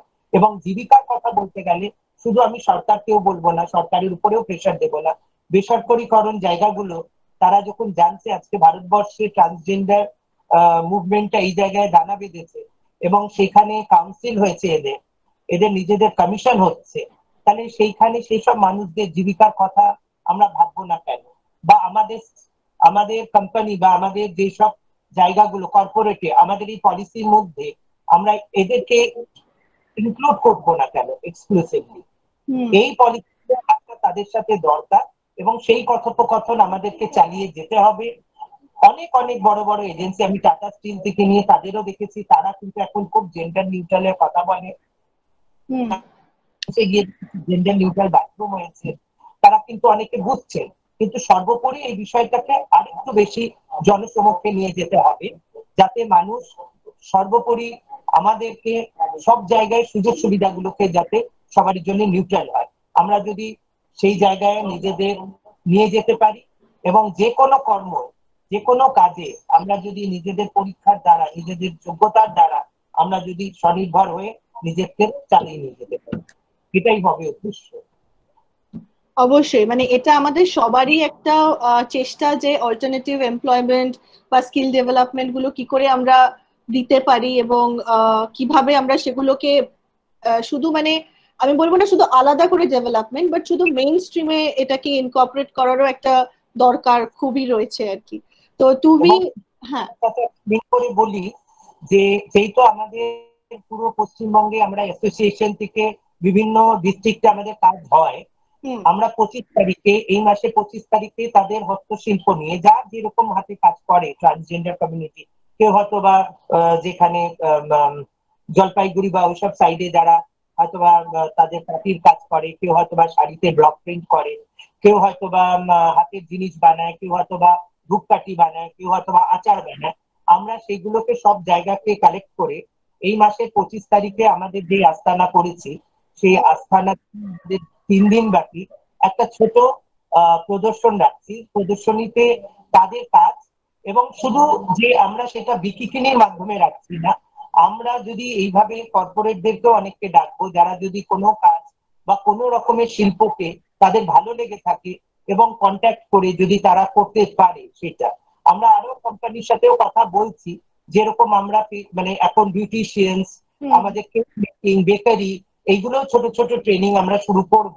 এবং এই শুরু করার সাথে যেই জিনিসগুলো যারা করবে তারা যদি এই আস্থানার থ্রুতে বা আমাদের এই গ্রুপের থ্রুতে তারা যদি সেটা মার্কেটিং করতে পারে, কারণ কি কতজনের কাছে আমরা চাকরি চাইবো, কতজন দেবে আমরা জানি না, কিন্তু কিছু সংখ্যক, যেরকম আমরা কিছু সংখ্যক ডিস্ট্রিক্টে কাজ শুরু করেছি। আমরা রেশন দেওয়াকালীন আমাদের একটা প্রজেক্টে আমরা ব্যাগ এবং মাস্ক আমাদের কমিউনিটির ভাই বোনেরা বানাচ্ছে। আমরা আপাতত 1000-এর উপরে ব্যাগ এবং মাস্ক বানিয়ে সেটাকে পৌঁছেছি এবং টোটালি সেটা ট্রান্সজেন্ডার কমিউনিটি বানিয়েছে। এই ট্রান্সজেন্ডার কমিউনিটি যারা হস্তশিল্প বা হাতের কাজের সাথে যুক্ত, তাদেরকে আমরা আহ্বান করেছি পশ্চিমবঙ্গে সবাই মিলে যদি তাদের জিনিসগুলো আমাদের 25 তারিখের আগে পাঠিয়ে দেয়, খুব ছোট করে আমরা এটা করব। এবং যেটা এখনো এই কোভিড সিচুয়েশনটা চলছে, সেই বিধিনিষেধ মেনে, কারণ কি এক্সিবিশনটা তো বিশেষ লোককে নিয়ে আমরা করতে পারবো না, গোটা সংখ্যক লোক হয়তো বা 30-40 জন লোককে আমরা ডাকলাম আমাদের এই প্রোগ্রামে, এবং এই 30-40 জন লোককে দিয়েই হয়তো আমাদের এক্সিবিশনটা ক্যান্সেল করলাম। আমাদের খুব বড় রিস্ক নয়, কারণ কি বেশি লোক খুলে দিলে হয়তো বা ট্রান্সজেন্ডারদের দেখতে বা অন্য কিছু করতেই লোক চলে আসবে, বিকিকিনির জায়গাটা হবে না। আমরা যেটা চাইছি বিক্রির সাথে সাথে মার্কেটিং, তারা সারা বছর এরকম জিনিস পাবে, যদি অর্ডার দিতেও চায়, বলতে চায়, ওরা যদি এটা করতে পারে। তো এই ছোট ছোট পদক্ষেপ আমরা নিতে চলেছি এবং নিচ্ছি। অবশ্যই, এটা আমি সবাইকে যারা আজকে শুনছেন দর্শকদেরকেও রিকোয়েস্ট করব, যদি কলকাতায় আপনারা থাকেন তো অবশ্যই একবার যাবেন, গিয়ে অন্তত কথা বলবেন, দেখবেন এবং কিছু হেল্প করার চেষ্টা করবেন। এবং আমরাও অর্গানাইজেশন থেকে চেষ্টা করব যে একসাথে যদি ফিউচারে এরকম ধরনের কাজ করা যায়, কারণ অনেকেই যারা ডিস্ট্রিক্টে গ্রাম বাংলায় রয়েছে সবাইকে কানেক্ট করাটাও একটা খুব ইম্পর্টেন্ট দরকার, যে এই যে তুমি এইটা করছো সেটাও লোকেদের কাছে পৌঁছতে হবে যে একটা অল্টারনেটিভ প্ল্যাটফর্ম আছে, যে এটা হতে পারে। তো আমি একটু জিয়ার কাছে যাব, একবার জাস্ট জিজ্ঞেস করব যে এই যে কোভিড এর টাইমটা যেটা তুমি বললে, যে যেগুলো তুমি ফেস করেছো, রঞ্জিতা দি অলরেডি বললে যে সরকার এই হসপিটাল থেকে তোমাকে সেরকম একটা সাহায্য খুব একটা করেনি, বাট তুমি কি সরকার থেকে কোনো ইন্স্যুরেন্স, যেমন কোভিড ইন্স্যুরেন্স একটা দিচ্ছিল সরকার কোভিড ওয়ারিয়ারদের জন্য, সেরকম কিছু পেয়েছো বা কোনো হেল্প পরে পেয়েছো? কারণ সেগুলো আমাদের একটা জানার বিষয়। যে না, আমি সেরকম কোনো হেল্প পাইনি। মানে ওই আমি ডিসচার্জ হয়ে যাওয়ার পর তারপর তো নর্মাল আর কি, রেস্ট নেওয়ার পর আবার ডিউটি জয়েন করি। তবে আমি শুনেছি আর ফর্মটাও নিয়েছি, তাই এখন আমার জমা দেওয়া হয়নি। আচ্ছা, ফর্মটা ফিল আপ করে জমা দিয়ে দেখি, তারপর বুঝতে পারবো কি হবে। অবশ্যই অবশ্যই। আর আমি জাস্ট একটা প্রশ্ন করছি, তোমরা রঞ্জিতা দি বা জিয়া যে কেউ উত্তর দিতে পারো, যে আমাদের এই 2019-এ একটা transgender protection of rights act, সেটা ল অলরেডি হয়ে গেছে। তো সেই ক্ষেত্রে কি তোমরা দেখছো যে সেই অ্যাক্টের আন্ডারে কিছু হেলথ বেনিফিটস বা কিছু অল্টারনেটিভ লাইভলিহুডস এর অপশন তোমাদের কাছে খোলা আসছে? মানে তোমরা কিভাবে জিনিসটাকে দেখছো? দেখো, অ্যাক্টের মধ্যে অনেক কিছু ভালো খারাপ আছে, আমি খারাপ কথাটা কোনো মতেই বলি না। তাহলে কি এক জায়গাটাও আজ অব্দি তৈরি হয়নি, এতদিনের মধ্যে একটা একটা আসছে, আমাদের কাউন্সিল তৈরি হয়েছে, এবং আমি খুব আশাবাদী যে এতটা দিন মানে আমার দুযুগ হয়ে গেছে কমিউনিটির সাথে কাজ করতে গিয়ে, কিন্তু খুব কম সময় আমরা যেগুলো পেতে চলেছি, আমি না পাওয়ার কথাটা বলবো না, কিন্তু যেই পাওয়ার দিশায় আমরা চলেছি এখন, তো সেই দিশাটা কিছুটা হলেও আমরা প্রথম সিঁড়িতে পা দিয়ে দিয়েছি। ঠিক আছে, আজকে এই জায়গাগুলো ওপেন হয়েছে, আজকে না হলে ভাবো তুমি আমাদেরকে নিয়ে কথা বলছো, লোকেরা শুনছে, এই জায়গা ছিল না, এই জায়গাটা হয়েছে। আমি নিশ্চয়ই কাউন্সিল মানে অ্যাক্টের মধ্যে এগুলো আসাটা দরকার, কিন্তু আমি আশাবাদী যে যে কোনো অ্যামেন্ডমেন্ট হয় নিয়ে তো পড়ে থাকলে আমরা চলবে না, এখন অব্দি আমাদেরকে আবার আওয়াজ তুলতে হবে। যদি একটা কিছু আমাদের কথা কম লেখা হয় বা কম বলা হয়, নিশ্চয়ই আমরা আওয়াজ তুলবো, আবার অ্যামেন্ডমেন্টের পথে যাব। কিন্তু এখন কি এইটুকুনি বলতে পারি, সর্বোপরি কাজটা এগিয়ে নিয়ে যাওয়ার জন্য যা যা ইমপ্লিমেন্টেশন গুলো আছে আরেকটু হয়তো বা ভালো হবে, মানে আরেকটু যদি আমাদের কথা মাথায় রেখে করা হতো আরেকটু ভালো। বাট এখন কাউন্সিল আসছে, কাউন্সিল কি করবে, কাউন্সিল কতটা ভাবে আমাদেরকে সেই সুরক্ষিত জায়গাগুলো দিতে পারবে, এখন তাদের উপরেও কিছুটা দায়িত্ব এসে পড়েছে। দেখা যাক সময়ের সাথে সাথে আমরা কতটা কিভাবে উপযোগী হতে পারি। অবশ্যই। আর অবশ্যই অনেক থ্যাংক ইউ যে তুমি এই কথাগুলো আমাদেরকে বললে, আমরা জানলাম, এবং ওর থেকেই জানলাম যে আমাদের এই প্যান্ডেমিকটা কিভাবে জেন্ডার কেন না, অবশ্যই সমাজের সব জেন্ডার কথাটা যদিও বাংলায় হয় না ওরম ভাবে, তবুও যে প্রত্যেকেই আলাদা আলাদা ভাবে এফেক্ট হচ্ছে, এবং কোথাও আমরা দেখছি যে মহিলা বা ট্রান্সজেন্ডার এটা এনারা একটু অন্যরকম ভাবে এফেক্টেড হচ্ছে। হেন্স যে আমাদের আইডিয়াটা যে জেন্ডার, যে আমরা দেখছি ডোমেস্টিক অ্যাবিউসেস বেড়ে যাচ্ছে বাড়িতে, তারপর নানা রকম হিউম্যান রাইটস ভায়োলেশন হচ্ছে। আর ট্রান্সজেন্ডার কমিউনিটি তো ছেড়েই দিলাম, যে যার জন্য ফোকাসটা আমরা আজকে রেখেছি, যে ঠিক আছে উইমেন রাইটস, উইমেন্স ইস্যু নিয়ে আমরা অনেক কথা বলেছি, যে এবার অন্য দিকের জেন্ডারটাতেও আমার মনে হয় একটু ফোকাস করা দরকার। তো সেই জন্যই কথাটা জেন্ডার, যে জেন্ডার ওয়াইজ কিভাবে প্যান্ডেমিক এবং তার এফেক্টস গুলো পড়ছে প্রত্যেকটা শ্রেণীর মানুষের ওপর। তো এবার আমার মনে হয় কোয়েশ্চেন আনসার রাউন্ডে চলে যাই, যদি কারোর কোনো প্রশ্ন থাকে আপনারা লিখে করতে পারেন বা মাইক অন করেও প্রশ্ন করতে পারেন। আমরা চেষ্টা করব, জিয়া বা রঞ্জিতা দি অবশ্যই সেগুলোর উত্তর দিতে চেষ্টা করব।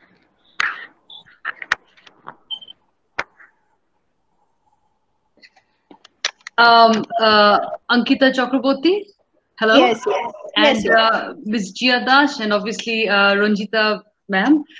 খুব ভালো লাগলো আপনাদের সেমিনারটা শুনে। আই মিন বেসিক্যালি আমার সাথে রঞ্জিতা ম্যামের আগে আলাপ ছিল, বিকজ আমরা ফার্স্ট যখন এসেছিলাম ইয়েতে কলকাতাতে, so we actually went to her house for Durga পুজো, সেই অর্থে আলাপ হয়েছে।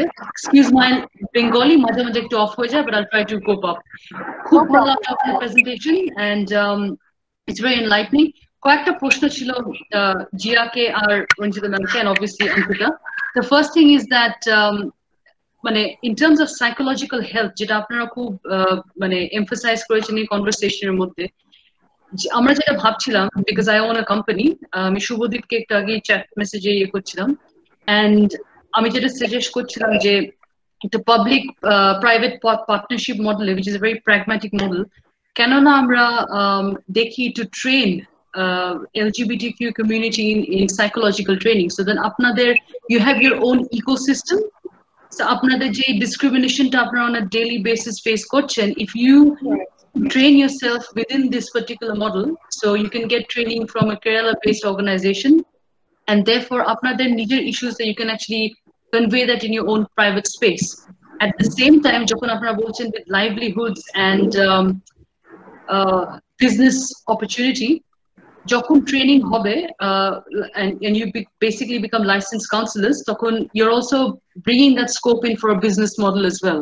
তো দুটো জিনিসটা মিট করছে, একটা হচ্ছে যে you are getting your own issues in a very respected space, number one, and number two, এখানে কিন্তু একটা entrepreneurial একটা opportunity আসছে, so that you're not divided apart from the mainstream. তো আপনাদের মানে I was very keen to know যে আপনাদের বিজনেস এরিয়াতে কিরকম ভাবে, অ্যাপার্ট ফ্রম যেটা আমি সাজেস্ট করলাম, যে আর কিভাবে বিজনেস কমিউনিটি আপনাদের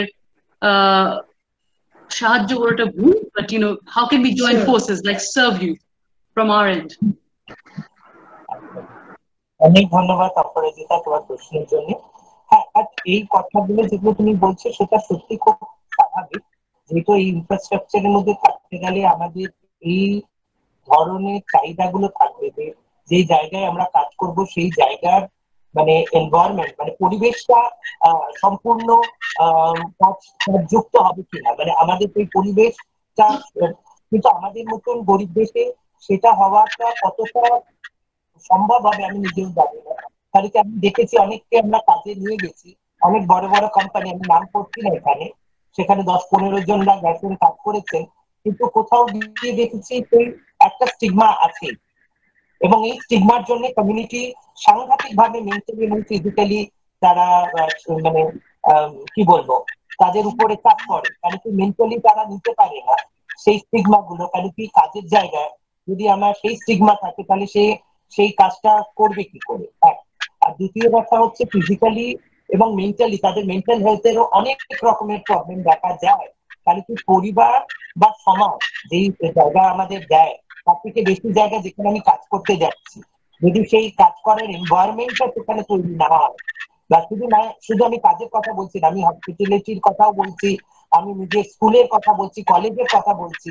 আমি হয়তো বা জেন্ডার নিউট্রাল একটা বাথরুম করতে পারলাম, কিন্তু একটা মানুষকে বুঝিয়ে দিলাম যে তুমি তো তৃতীয় লিঙ্গ, তো সেই মানুষটা কি এই বিষাদের থেকে বেরিয়ে এসে সেই প্রোডাক্টিভিটি বা সেই ভাবে জনসমাজের জনকল্যাণের কাজে এগিয়ে যেতে পারবে, সেটাও একটা কিন্তু ভাবনা চিন্তার বিষয়।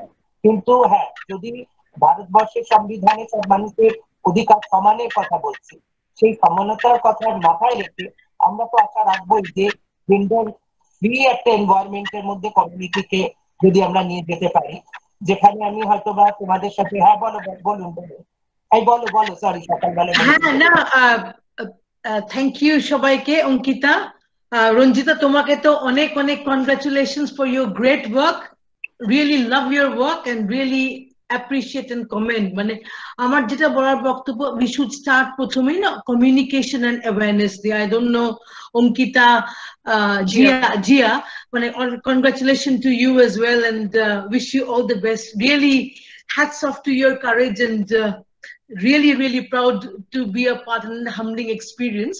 আমরা যেটা বলছি আমাদের শুরু করা উচিত with mental health and also awareness, কারণ আমি নিজে 25 বছর পরে আমি ইন্ডিয়াতে ফিরে এসেছি, আমি অস্ট্রেলিয়ায় ছিলাম, বাহরাইনে ছিলাম, আবার অস্ট্রেলিয়াতেও আমি কাজ করেছি, আমার বন্ধুরা is from LGBT community, আমি মানুষকে ওইভাবে ডিসক্রিমিনেট করি না, কারণ আমি এগুলোতে বিশ্বাস করি না, it is about coming from a passion and philosophy, এগুলো খুব মানে লোককে এইভাবে কমিউনিকেট করা উচিত, এগুলো খুব হীনমন্যতার পরিচয়, it is not an educated way of thinking or philosophical way of thinking, number one. Number two, যদি অ্যাক্ট গুলো থাকে, যে অ্যাক্টটা পাস করেছে government, we should emphasize the implementation of the act and the policy, that if we should have a policy which should be signed either by the center or by somebody, some powerful person, je kono rokom discrimination or there has to be a compensation, you cannot do that. And ami eta korte khubi ইচ্ছুক with the help of Ankita, আপনি তুমি I'm sorry, I mean আপনাদের মতো organizations যারা research করছেন and some kind of proper documentation, I would love to do that. Absolutely, it's a great honor যে আপনারা এসে বলছেন and this discussion is happening, it's a great honor. আমি আপনার থেকে অনেকই ছোট, সো তুমিটাই আমি প্রেফার করব, আর obviously we would like to join hands in future. We are all open, you can contact us anytime, anywhere, and through any medium basically. So আমরাও চেষ্টা করব যে connections টা কি করে we can build those connections, with us, with the community, with maybe mental health needs যেগুলো আপনারা বলছেন, which is very important, কারণ mental health issues গুলো in general address করা হয় না, and community ক্ষেত্রে আরো বেশি, তো সেগুলো obviously we'll try to work upon that, and lots of thanks ki eta join kore apnara bolchen ebong bakira shunchen, so it's a very good attempt from your side also. Thank you, Ankita, but I think sorry, it's just like coming from a business perspective, jeta Ranjita ma'am bolchilen, and on Jia, she's actually got to exemplify it, in the workforce, that ekhane business community ke jod deya is very important, because I do understand mane Sanghamitra ja bolchen je regarding policy and all, okay, but that's still largely very theoretical, and being a researcher, Ankita, tumi bujhte parbe je that's okay, but it has to be on a very parallel level, jekhane tumi research tao korcho at the same time policy o diccho jerokom, right, business community has to take interest. So amader moton company or any other organizations, and I hope Kerala theke, I hope there should not be any issues, because largely we are dealing with the Indian LGBTQ community. আজকে যেরকম একটা আমি আর্টিকেলে পড়ছিলাম, আমি ফেসবুকে উঠিয়েছি, Ranjita ma'am হয়তো দেখেছেন, যে চেন্নাইতে they've actually introduced this initiative যেখানে LGBTQ community has gone out, and they're actually, as a group, they're fighting as COVID warriors, exactly what Jia has done, singularly. So that sort of push from the government, and also awareness and impactful responses from the business community khub dorkar. So I would love to actually catch up with all three of you and discuss these opportunities. Of course, we are looking forward to it actually. So you would be the right person to contact? Yeah, you can just contact me also, or anybody. If Shubhadeep texted you, you can contact Shubhadeep also. So we are all available, like me, Shubhadeep, and there are a few other members here also. So you can go to our page also, and we are on Facebook, and we are on Instagram, and then you can also text me personally through Facebook. So it won't be a problem. Communication will not be a problem for us, I think. Sure. And thank you so much. And I personally feel প্রত্যেক মাসে কি মাসে একবার করে, বা whenever it's convenient, we have to have these presentations and awareness. মানে একটা বলে না আমাদের psychology, it is flooding. Talk about it, that we are all the same, we are not different. Like, why are you kind of discriminating? A word that discrimination is a sin is not good. এটাই একটা মানে stigmatize করা উচিত এই wordটাকে. And I think that will What do you think, Ranjita? Don't you think it's a good idea? Jia said ekdom. আমার তো মনে আছে that the word discrimination should be discriminated against, because women ke discriminate করছে, men ke discriminate করছে. So what is the point? I mean, that word should be obliterated from the dictionary. Inclusion should be the new normal. So Thank you, but we'll probably let others ask the questions. And thank you so much. So much. Yes, seriously, thank you so much for this wonderful. No problem, no problem. We are so glad that you could join, and I'm also thankful to many other listeners and many other viewers here who are like our professors from our university. Some friends are joining from US and Singapore. I'm really glad that they could join and listen in, and I would love their feedback also. And thank you so much. We would hope to keep in touch. Thank you. Thank you very much. Thank you, Jia. Thank you, Ranjita. Yeah. Okay, just phone now. Yes. আচ্ছা, একটা প্রশ্ন আছে, সুপ্রীতি বোস করেছেন যে এই Covid লকডাউনের সময় HIV transgender পেশেন্টসরা কিভাবে মেডিকেল ফ্যাসিলিটিস পেয়েছেন বা কি অসুবিধা হয়েছে সেই নিয়ে যদি কারোর আইডিয়া থাকে একটু বলেন। আমি যেটুকু জানি যে অনেক সংগঠন আছে যারা সিবিও যাদের কমিউনিটি তারা তো তাদের পেশেন্ট যেহেতু আমাদের কমিউনিটির উপরেও কিন্তু ট্রান্সজেন্ডারদের উপরে অনেক সিবিও আছে যারা কাজ করছে, তারা কিন্তু সেবাগুলো পেয়েছে। কিন্তু হ্যাঁ, যেহেতু হসপিটালে সেই সময় যাওয়া বারণ ছিল, সেই সময়গুলো সেগুলো মেনটেন করে, কিন্তু তাদের মেডিসিন গুলো যে মেডিসিন গুলো তাদের পেতে হয় সেগুলো পেতে তারা কিন্তু খুব যে অসুবিধা হচ্ছে তা নয়। সংগঠনগুলো আমাদের কাছে যেটুকু শুনেছি পেয়েছে, কিন্তু সেই সময় যেহেতু সেন্ট্রালি মানে যাওয়া আসাটা হচ্ছিল না, ট্রেন ছিল না, কমিউনিকেশনে, সেই সময়টা একটু প্রবলেম গেছে। কিন্তু তারপর সেটা আবার স্বাভাবিক হয়েছে। আর সেই সময়টা কিছুটা হয়তো আমাদের কমিউনিটির যারা এইচআইভি পেশেন্ট তাদেরকে একটু সমস্যার মধ্যেই পড়তে হয়েছিল। আচ্ছা, তো আরেকজন প্রশ্ন করেছেন আগে আমাদের একটা ফিডব্যাক ফর্মে যে ফ্যামিলি থেকে কি ধরনের বাধা কমিউনিটির মানুষরা ফেস করেন, এবং মানে এই রিয়াকশনটা কি মানে ধরো আমি ডিসক্লোজ করলাম তারপর থেকে নাকি চিরকালই এটা চলেই আসে throughout the lifetime আর কি? দেখো, সেটা তো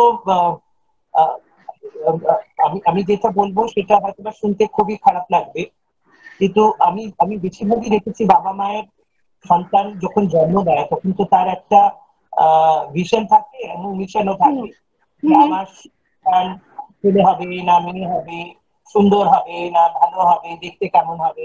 এবং তারপরে যখন সন্তান যদি কোনোভাবে বিচ্যুতি হয় শারীরিক ভাবে, এবং বড় হতে হতে তো আমাদের তো শারীরিক বিচ্যুতিটা ছোট তো থাকে না, আমরা তো মনের ঠিক আস্তে আস্তে বড় হই।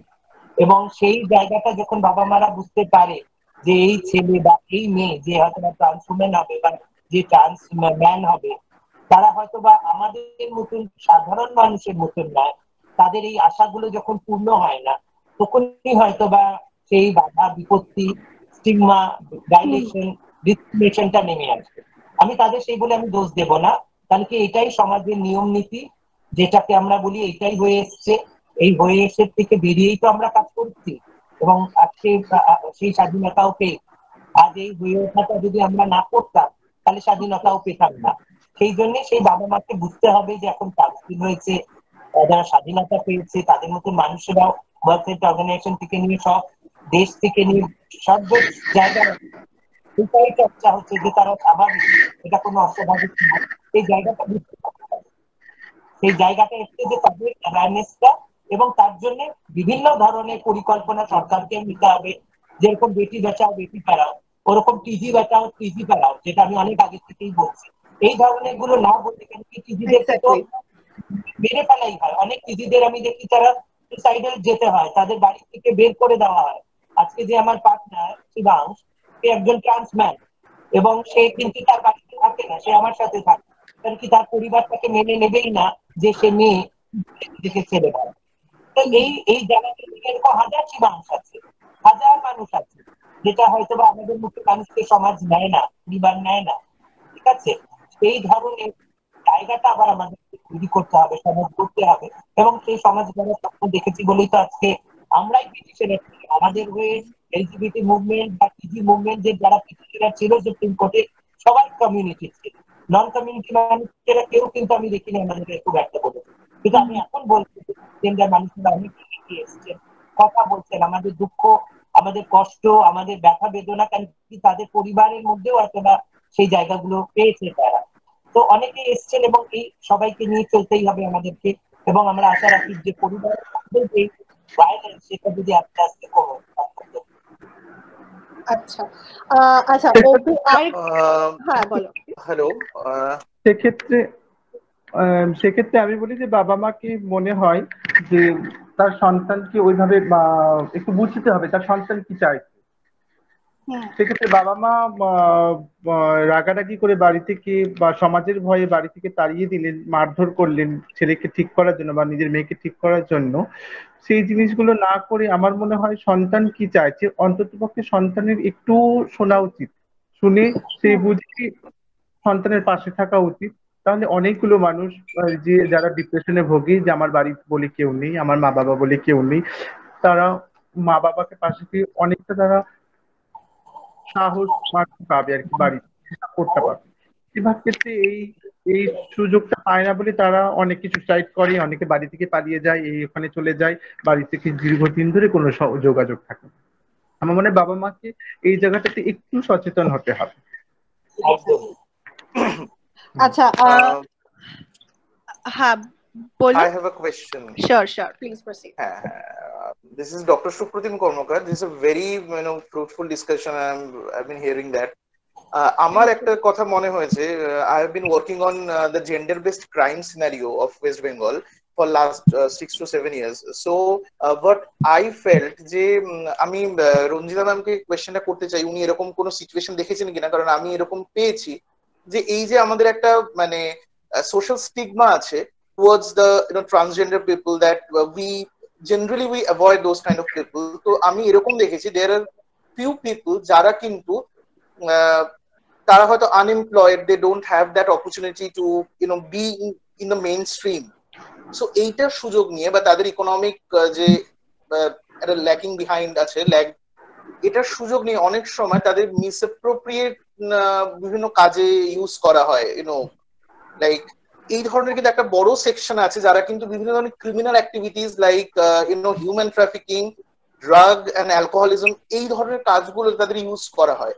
সো আই থিঙ্ক এই ইস্যুটা ভীষণ একটা ইম্পর্টেন্ট ইস্যু, কারণ একটা largest section of transgender people especially, they have been used for the sake of money. They are doing that only, and there are section of people who are using them and they are taking advantage of our like ignorance, যে আমরা সবসময় distance maintain করে চলি, ওরা এই ডিসটেন্সটাকে কাজে লাগিয়ে তাদের কিন্তু একটা হিউজ পোর্শন মানুষকে ওরা ইউজ করছে। and I think I want to like convey that Jia can be an example that how they can come up at their own rights. So এটা কিন্তু সবার সাথে হচ্ছে। আমার কোথাও একটা মনে হলো যে এই ইস্যুটা বোধহয় একটু অ্যাড্রেস করা দরকার, because there are so many people out there, transgender people, যারা এই ধরনের কোন একটা ক্রিমিনাল অ্যাক্টিভিটি বা একটু মানে কি বলবো ডেভিয়েন্ট অ্যাক্টিভিটির সঙ্গে অনেক সময় জুড়ে যায়। হ্যালো, হ্যাঁ বলি। হ্যাঁ, সেইটা আমি জানতে চাইছি রঞ্জিতা ম্যাম কি এরকম কোনো মানুষ বা এরকম কাউকে ফেস করেছেন, এরকম কোনো যদি কোনো এক্সপিরিয়েন্স বা উনি কি মনে করেন এই ব্যাপারটাতে যদি শেয়ার করেন। অনেক জায়গায় ফেস করতে হয়েছে যে আমাদের কমিউনিটির মানুষকে অনেক ইউজ করেছে তারা। এবং দেখুন, যেহেতু আমি বললাম আমাদের কমিউনিটির আপব্রিঙ্গিংসটা কিন্তু খুব ছোট একটা সার্কেলের মধ্যে, পুরো সমষ্টির কাছে সমাজের কাছে পৌঁছাবার আগে যেই জায়গায় তারা আপব্রিঙ্গিংস করবে সেখানে বাড়ির লোকেরাও তাদেরকে চেপে রাখে। লোকেরা যদি না জানে আমার ছেলেমেয়েরা এরকম, সমাজ তো দূরের কথা। এবং এই জায়গায় সমাজের তো একটা নিপীড়ন আছে, সেই নিপীড়নের জায়গা থেকে তাদেরকে ইউজ করার চেষ্টা করে। এই জন্য এই ধরনের কেসের মধ্যে ট্রান্সজেন্ডারদেরকে পড়তেই হয়। সেক্সুয়াল অ্যাবিউজ অনেক সময় হয়েছে এবং মিসইউজও করেছে, আমি বলবো না, কারণ কি অনেক সময় জীবিকার জন্য আমাদেরকে করতে হচ্ছে।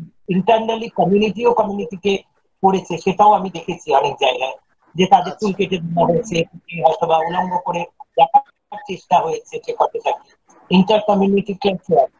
কিন্তু আমার মনে হয় সেই জায়গাগুলোকেও সেই সময় এখন ভাববার সময় হয়েছে যখন আমাদের কাউন্সিল হয়েছে।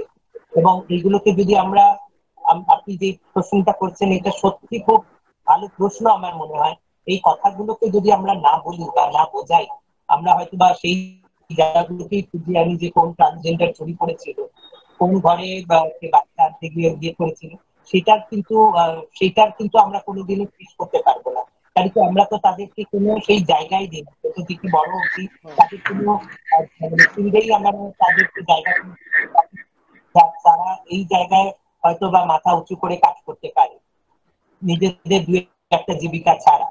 সেই জন্য এই প্রশ্নটা আমার কাছে খুবই মূল্যবান, যে এই জায়গাটাও আমাদেরকে ফোকাস করতে হবে যে কোন ধরনের কাজ, কি ধরনের এনভায়রনমেন্ট, কি ধরনের পরিবেশ, যেখানে অপরাজিতারাও বলল যে আমাদের কর্পোরেট সেক্টর বা বিজনেস সেক্টর কিভাবে আমাদেরকে অ্যাপ্রিসিয়েট করবে এবং আমাদের অ্যাপ্রিসিয়েশন লেভেলটা কতটা জাস্টিফাই হবে, সেগুলোরও সময় আসছে। আমি আশা রাখি সেগুলো হবে, মানে সময় মতো ঠিকভাবেই হবে। Thank you. অভিনব নারায়ণ প্রশ্ন করছেন মুম্বাই থেকে যে কমিউনিটির হেলথ ইন্স্যুরেন্স প্রকিউরমেন্টের ক্ষেত্রে কি কি সমস্যা হয়, মানে এক তো হচ্ছে যে হেলথ ইন্স্যুরেন্স পেতে কোনো অসুবিধা হয়েছে কিনা, বা যদি কেউ পান তো হেলথ ইন্স্যুরেন্সটার মধ্যে কি কি বেনিফিটস তারা পাচ্ছেন সেগুলি নিয়ে তারা অ্যাওয়্যার কিনা, এইরকম প্রশ্ন। মানে ইন্স্যুরেন্স বলে কিছু হয়নি, আমার দীর্ঘদিনের একটা ইন্স্যুরেন্স ছিল। আমি যখন রঞ্জিতা কাগজগুলো করলাম তখন লাইফ ইন্স্যুরেন্সেরই কথা বলছি, যে ইন্স্যুরেন্সের উপরে বেশিরভাগ মানুষ আমরা দাঁড়িয়ে আছি।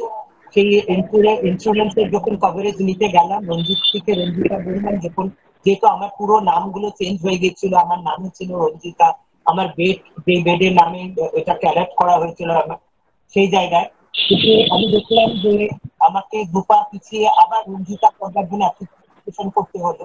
আমার দীর্ঘদিন 10 বছরের যেটা পলিসি সেটাকে আমার ফেলে দিতে হলো, দিয়ে নতুন পলিসি করলাম। এবার পলিসি যারা করে তারা জানে যে একটা পলিসি বেনিফিট থাকে, 1 বছরের বেশি তার বেনিফিটটা কমে আসে, মানে তার টাকার অঙ্কটা কমে আসে, বা অনেকটা বেনিফিট হয় যতদিন যায়। আমার নিজের ক্ষেত্রে আমি দেখছি যে এটা অসুবিধাই হলো, যে আমাকে আবার নতুন করে 1 বছরের মধ্যে আমাকে করতে হলো। আমি দুদিন হসপিটাল থেকে, এবং এখনো অব্দি সরকারি ভাবে কোনো ইন্স্যুরেন্স পলিসি আমাদের জন্য নেই, সেটা হওয়া খুব দরকার।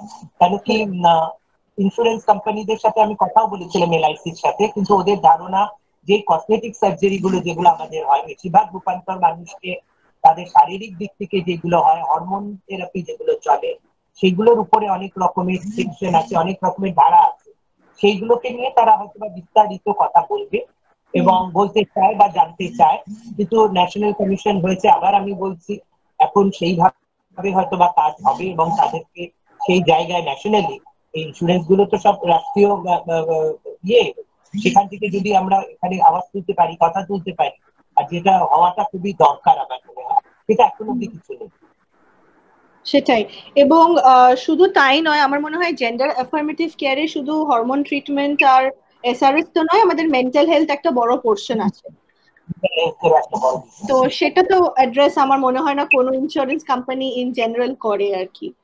আর আমি একটা শেষ প্রশ্ন করছি, যেটা আমি চাই কি তোমরা দুজনেই একটু উত্তর দাও। রাধারমন বসাক করেছেন, খুব ভ্যালিড প্রশ্ন করেছেন, যে পশ্চিমবঙ্গে এই সময় যে জেন্ডার ট্রান্সজেন্ডার উনি এলজিবিটিকিউ আন্দোলন লিখেছেন, সেটা এখনো কতটা সাকসেসফুল হয়েছে, মানে তোমাদের দুজনের আলাদা আলাদা ভাবে কি মনে হয়? জি আগে বলো। আচ্ছা জি আগে বলো। হ্যাঁ, প্রশ্নটা আরেকবার করুন, বলো। হ্যাঁ, প্রশ্ন হচ্ছে যে তোমার কি মনে হয় যে আমাদের পশ্চিমবঙ্গে এই এলজিবিটিকিউ আন্দোলনটা কতটা সাকসেসফুল হয়েছে? কতটা হয়েছে বলবো না, তবে সাকসেসফুল কিছুটা হয়েছে। যেখানে আজ থেকে 10 বছর আগে দিদিদের দেখলে যেমন ধাক্কা দিয়ে ফেলে দেওয়া কিংবা দুচ্ছাই করা, এমনকি ইট পাটকেলও খেতে হয়েছে। তো সেক্ষেত্রে এখন অ্যাক্সেপ্টেন্সটা এসেছে যে টিজি বা মানুষ ট্রান্সজেন্ডার যে সম্পর্ক, মানুষের ধারণা যে এরা একটা আলাদা একটা জেন্ডার, ঠিকঠাক মানুষ অ্যাকসেপ্টেন্স এসছে। তারপর হচ্ছে এখন তো ওই বিভিন্ন ফর্মে একটা অপশনের সঙ্গে ফর্ম গুলোকে দেখতে পাই, আর স্কুল কলেজ সেম এসেছে, কিছু কিছু ক্ষেত্রে হয়তো নেই। তারপর হচ্ছে আমাদের যে সব থেকে বড় একটা পাওয়া যে আমাদের যে নিজেদের কোনো পরিচয় ছিল না, আর কি। তবুও তো আমরা এখন আমাদের ভোটার আইডি কার্ড বা আমাদের সব আমরা নিজেদেরকে ট্রান্সজেন্ডার বলে দাবি করতে পারি, এই জায়গাটা তো আমাদের আগে ছিল না। তার মধ্যে আমি একজন ট্রান্সজেন্ডার ওম্যান হয়ে আমি একটা প্রাইভেট হসপিটালে কাজ করছি, এটাও তো একটা বড় পাওয়া, সাকসেস। এরপরে আমার মতো অনেকেই বিভিন্ন জায়গায় বিভিন্ন সেক্টরে কাজ করবে, আমার মনে হয় সাকসেসফুল তো হয়েই। কি বলবো রঞ্জিতা? রঞ্জিতা দি বলো। আমার দিক থেকে যেটা বলবো রঞ্জিতা, যে হয়তোবা মুভমেন্টটাকে আমরা এগিয়ে নিয়ে গেছি, কিন্তু কোথাও গিয়ে আমার ইদানিং মনে হচ্ছে যে আমরা খুব পলিটিক্যালি, মানে আমাদের মুভমেন্ট গুলো পলিটিক্যালি মার্চ করছে। মানে সরকার এবং কেন্দ্রীয় সরকার, এই দুটো সরকারের চিন্তা ভাবনার প্রতিফলন কিন্তু আমাদের এলজিবিটি মুভমেন্টে এতদিন ছিল না। কারণ কি আমরা সবসময় বলি যে সংগঠিত ভাবে যারা কাজ করে, সংগঠন হয়ে কাজ করে, তারা কোনো পলিটিক্যাল পার্টির হয়ে কথা বলে না, তারা নিজেদের কাজ করে। কিন্তু এতদিন সেই বিশ্বাসেই আমি বিশ্বাসী ছিলাম। কিন্তু এখন যেন আমার মনে হচ্ছে খুব কেন্দ্রীয় এবং রাজ্য স্তরে কোথাও পলিটিক্যাল আমরা খুব মানে আমাদেরকে বোঝানো হচ্ছে বা বুঝতে হচ্ছে। এবং তার প্রতিফলন যদি আমি বলি, 2 দশকের উপরে যেহেতু আমি কাজ করেছি, অন্য রাজ্যই কিন্তু যেইভাবে কাজ করতে পেরেছে, সেখানে অনেক রকমের যোজনা এসছে, আবাস যোজনা। উড়িষ্যার মতন জায়গায় তারা আবাস পেয়েছে, ছত্তিশগড়ের মতন জায়গায় তারা জীবিকা পেয়েছে, আবাস পেয়েছে, তাদের কর্মসংস্থান হয়েছে। আমরা কিন্তু সেই তুলনায় মুভমেন্টের প্রায়োরিটি মানে একদম উঁচু দিকে থাকলেও, মানে যেই সময় আমি কাজ শুরু করেছিলাম 90s এর শেষের দিকে, 2000-এর প্রথম দিকে, সেই সময় কিন্তু কোনো রাজ্যতেই এতটা কাজ ছিল। আমি কিন্তু দেখলাম কিন্তু পশ্চিমবঙ্গে যেভাবে আমরা কাজ করেছি মুভমেন্ট, আমরা র্যালি করেছি, আমরা ট্রান্সজেন্ডার ডে পালন করেছি, একটার পর একটা জিনিস আমরা করেছি। কিন্তু আমার কোথাও গিয়ে ইদানিং মনে হয় কোথাও গিয়ে এখনো আমরা খুব সাবলক হতে পারিনি পশ্চিমবঙ্গে ট্রান্সজেন্ডার মুভমেন্ট। কোথাও যেন এখনো প্র্যাকটিক্যাল, কোথাও নিজেদের মধ্যে, মানে আমাদেরকে ভাবতে হচ্ছে এখন অব্দি কোনো হোম নেই আমাদের মতন মানুষের। যে যদি কোনো মানুষ কলকাতায় থাকতে হয় বা কোনো রকমের তার শারীরিক বা মানসিক নির্যাতন হয়, তারা যাবে কোথায়? ঠিক আছে, তো এইগুলো অন্য রাজ্যে কিন্তু হয়ে গেছে। আমার মনে হয় পশ্চিমবঙ্গে সেটা হয়নি। কিন্তু আবার একদিক থেকে বলবো পশ্চিমবঙ্গ সব থেকে প্রথম ভারতবর্ষকে আলো দেখিয়েছিল ট্রান্সজেন্ডার মুভমেন্টে, এবং সেই জায়গা থেকে সরকার আমরা আমাদের মতন করে এগিয়ে যাব। কিন্তু সরকার যদি থাকে তাহলে কি হয়, অনেক রকমের সুযোগ সুবিধা, সেখানে এনসিপি মানে ন্যাশনাল কাউন্সিলেও আমাদের মেম্বারকে কিন্তু রাখা হয়। এটা আমার কাছে খুব দুঃখজনক। মানে আমার অনেক সব ভাই বোনেরা, মানে যারা মনোনীত হয়েছে, আমি তাদেরকে হতে দেখি। এটা একটা আমার দুঃখ লাগে, কেন কাউন্সিলে কি পশ্চিমবঙ্গ রিপ্রেজেন্ট করতে পারতো না? নাকি কেন্দ্র রাজ্যের এই সংঘাতের পর আমাদের কাউন্সিলে থাকতে হয়তো বা আমরা সর্বোপরি আমাদের রাজ্যের পরিকাঠামোটাকে তুলে ধরতে পারতাম, কথাটা আওয়াজটা দিতে পারতাম। এটা করতে দেওয়া যেটা কোনো রাজনীতি